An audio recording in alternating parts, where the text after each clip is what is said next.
दो प्रकार की लाइफ,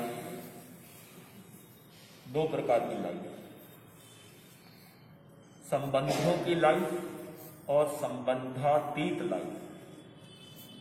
मतलब एक जो संबंधों में आप जी रहे हैं और एक संबंधों से तीत गुजर गई, जो संबंधों में गुजर गई, निकल बोल रहा। संबंधों का बहुत बड़ा जाल होता है संबंध। संबंधातीत आत्मा चेतनाएं सन्यासी बहुत कम होते हैं। ज्यादातर लोग संबंधों के जीवन में जीने वाले, संबंधों का जीवन। इतने संबंधों के जाल हैं कि इनका गणित भी कई बार समझना बहुत मुश्किल हो जाता है। कई बार आदमी कहता है कि ये जो है सामने वाला, ये मेरे मामा के बेटे की पत्नी का भाई है। कई बार जोड़ घटाव लगाना, हिसाब बिठाना भारी हो जाता। फिर कहीं जाकर समझ आता है अच्छा ये रिश्ता। संबंधों का जाल, बहुत संबंध है दुनिया में। पति पत्नी का, माता पिता का, पुत्र पुत्री का, भाई बहन का, ननंद भौजाई का, बहुत संबंध। पशु पक्षियों के भी संबंध होते हैं, इनमें भी रिलेशनशिप, इनमें भी हस्बैंड वाइफ, पुत्र पुत्री, डॉटर सन, सब होते हैं। अच्छा, मक्खी की पत्नी में कितनी इंद्रियां बताओ? मक्खी है ना, मक्खी। पति में कितनी इंद्रियां? मक्खी के पति में, सॉरी, मक्खी के पति में कितनी इंद्रियां? मक्खी के पति होता ही नहीं है। मक्खी नहीं तो पति में होती है, वो तो समोच्चय जीव है, वो तो समोच्चय है। तो मक्खी का परिवार नहीं होता, वो सहज क्लाइमेट से, एनवायरमेंट से, एटमॉस्फेयर से पैदा होते हैं। समोच्चय जिसे बोला जाता है। हवा, पानी, गंदगी, योग आदि आदि कई योग से बनते हैं। तो पशु पक्षियों के, जानवरों के संबंध होते हैं, इनका भी बहुत जाल है।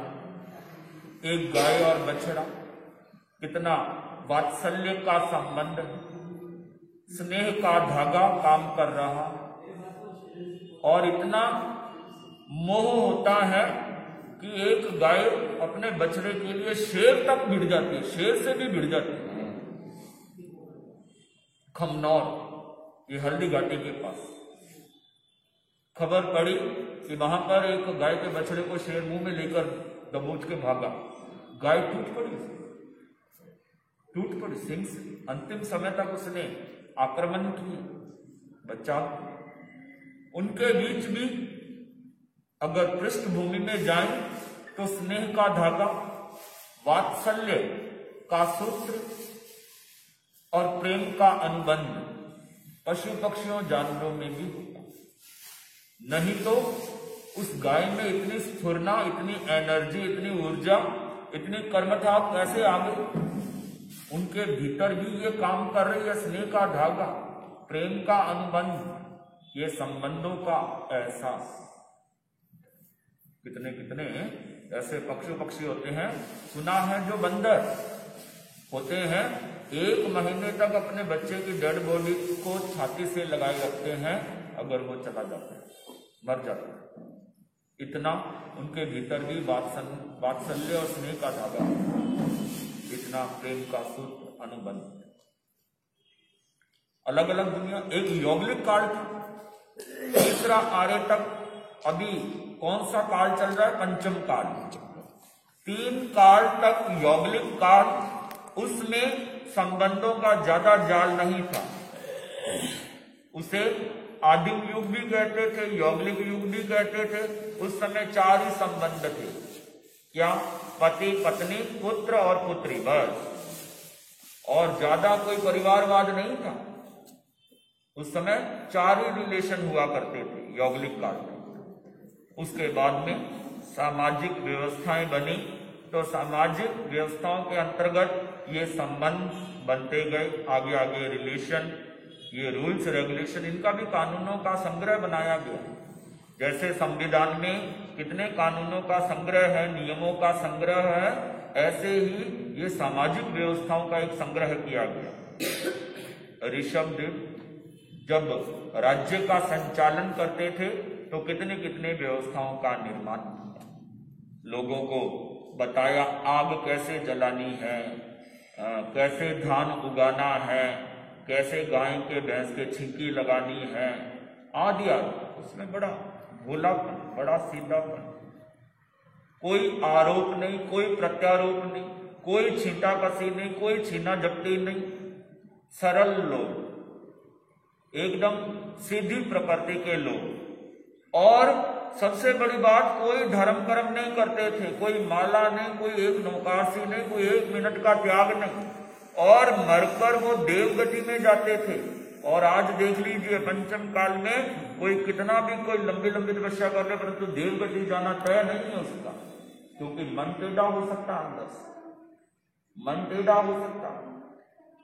उनका मन सीधा था, सरल था, आरोप प्रत्यारोप नहीं थे, छींटाकसी नहीं थी, छीना झपटी नहीं थी, वासनाओं पर बहुत नियंत्रण था, बहुत मामूली सी। बस पति पत्नी ने पुत्र पुत्री को जन्म दिया, उसके बाद खत्म, उसके बाद वही भाई बहन संबंध, अंतिम समय तक नहीं। तो इस तरह से सब चीजें नियंत्रण में थी। तो करते करते संबंधों का जाल बना। चतुर्थ आरा आया, राज्य का संचालन किया ऋषभदेव भगवान ने, और आगे आगे व्यवस्थाओं ने रफ्तार पकड़ ली, और आज एक संबंधों की बाढ़ सी आ गई, बाढ़ सी आ गई। तो अगर संबंध है तो संबंधों को प्रभावशाली, शक्तिशाली बनाने के भी कुछ टिप्स हैं। आज एक बड़ा ऐतिहासिक दिन है। क्या दिन है आज, बोलो? हैं? पुलवामा अटैक, एक तो ये भी हो गया, और दूसरा वैलेंटाइन डे। अरे वैलेंटाइन डे तो एक शहीदी दिवस है, बलिदान दिवस, बहुत सैक्रिफाइस हुआ था इस दिन, बड़ा बलिदान, एक संत का बलिदान हुआ था, उसकी याद में ये वैलेंटाइन डे मनाया जाता है। और जैसा कि इन बच्चियों ने बताया, पुलवामा अटैक, पुलवामा कितने कितने माइयों के लाल उसमें शहीद हो गए थे। आज ये जो हम सुख की नींद लेते हैं, उसके पीछे उन माइयों के लाल जो रात रात भर पहरा देते हैं, सियाचिन जैसी पहाड़ियां, -45 डिग्री टेम्परेचर चला जाता, -45 डिग्री, ऐसी ऐसी भीषण सर्दी और ऐसे ऐसे भीषण जंगलों में भी वो चौकी देते हैं, पेट्रोलिंग करते हैं रात रात भर, तो हम सुख की नींद लेते हैं। इसलिए संबंधों को शक्तिशाली बनाने के लिए पहला सूत्र संवेदनशीलता, दूसरे की पीड़ा को, भावना को समझना। चाहे पानी की बूंद आसमान से टपक रही है, चाहे किसी की आंख से, दोनों को समझना, दोनों को फॉलो करना। तो यह संबंधों को प्रभावशाली, शक्तिशाली बनाने के कुछ टिप्स हैं। आप संबंधों में जीते हो, व्यवहार जगत में जीते हो। आज वैलेंटाइन डे है, वैलेंटाइन डे को एक रूप प्रारूप अलग दे दिया गया एंटरटेनमेंट का। देखते हैं, नाक पहुंचने की तो अक्कल नहीं, और वो वैलेंटाइन डे लव लवर्स फूल देते हैं, फ्रेंडशिप बैंड देते हैं, नाक पहुंचा नहीं जाता फूल देंगे वैलेंटाइन डे, उसकी कोई पृष्ठभूमि नहीं, कोई समझ नहीं अभी, attraction, only attraction, attraction force. तो ग्रेविटेशन, इसका वैलेंटाइन डे, वैलेंटाइन डे का मतलब है बलिदान, सैक्रिफाइस। आप जीवन में बलिदान करना जानते हैं या नहीं जानते हैं, ये इस दिन का महत्व है, सैक्रिफाइस। पहला सूत्र मैं आपको बता रहा हूं, संवेदनशीलता। संबंधों में अगर संवेदनशीलता है तो संबंध मजबूत बनेंगे, अगर संवेदनहीनता है तो संबंध बिखर जाएंगे, परिवार रिश्ते बिखर जाते हैं। देखते हैं जो ज्वाइंट फैमिली से सिंगल फैमिली आ गए और सिंगल फैमिली से केवल सिंगल रह गए, ऐसे भी केस देखते हैं। जैसे कि लिव इन रिलेशनशिप, ये एक ऐसा टारगेट है, ऐसा एग्रीमेंट है जिसमें शादी का कोई भी एग्रीमेंट नहीं है।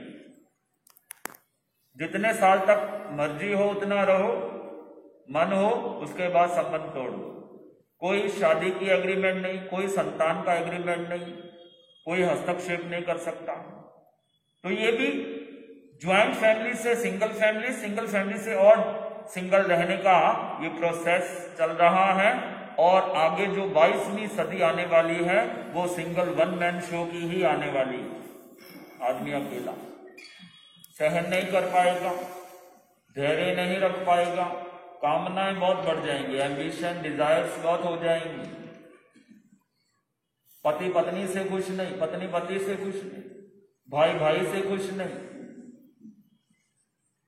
बहनों के अधिकार छीने जा रहे हैं। जब से गवर्नमेंट ने रूल बनाया है कि बहनें भी लड़कियां भी पिता की संपत्ति में हकदार हैं, तब से उनके अधिकार छीने जाने लगे, झपटने लगे।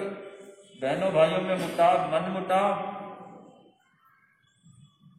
साली से बड़ा स्नेह है, बहन से बड़ा दुराव हो गया, सालों से बड़ा स्नेह है, भाइयों से बड़ा मनमुटाव हो गया। तो पहला सूत्र है संवेदनशीलता, संबंधों को मजबूत बनाने की। एक पत्नी ने अपने पति को कहा, जो जॉब करते थे, अपनी तनख्वाह बढ़ाने के लिए मालिक को कहो, ये वेतन पर 5 साल हो गए आप काम करते हुए, इस वेतन पर उनको बोलो वेतन बढ़ाने के लिए। पति ने कहा तुम नहीं जानती हो उसे, पैसे की बात पर वो किसी की नहीं सुनता है, संवेदनहीन आदमी है, पत्थर दिल आदमी, इसीलिए तुम जो वेतन आ रहा है इस पे चलते जाए, ऐसे ही जीवन निकलता जाएगा। उसने कहा नहीं, एक बार आपने मन में धारणा बना ली है, ये आप परिवार की समस्या और घर की आर्थिक स्थिति सामने रखो तो वो वेतन बढ़ा देंगे। पति ने कहा ठीक है, तू कहती है तो मैं जाकर कह देता हूं, पूछ लेता हूं। वो गया मालिक के पास और कहा कि साहब बड़ी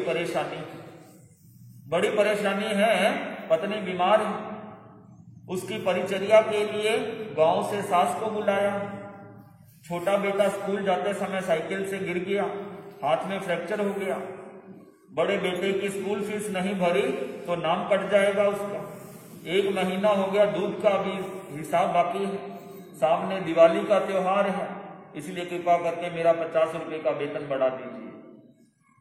तब मालिक ने देखा, मौन रह गया, कुछ देर बाद बोला, आंखें निकालता हुआ कर्मचारी को बोला कि तेरी समस्याएं सुनकर मेरे को लगता है इन समस्याओं में तुम काम में मन नहीं लगा सकते हो, तुम काम में मन नहीं लगा पाओगे, इसीलिए तुम्हारी जगह मैं मिश्रा जी को रख रहा हूं, जो IIT भी की हुई है, 1500 रुपए महीने में काम कर देंगे वो मेरा, इसीलिए मुनीम जी के पास जाओ और हिसाब किताब करा के छुट्टी ले लो।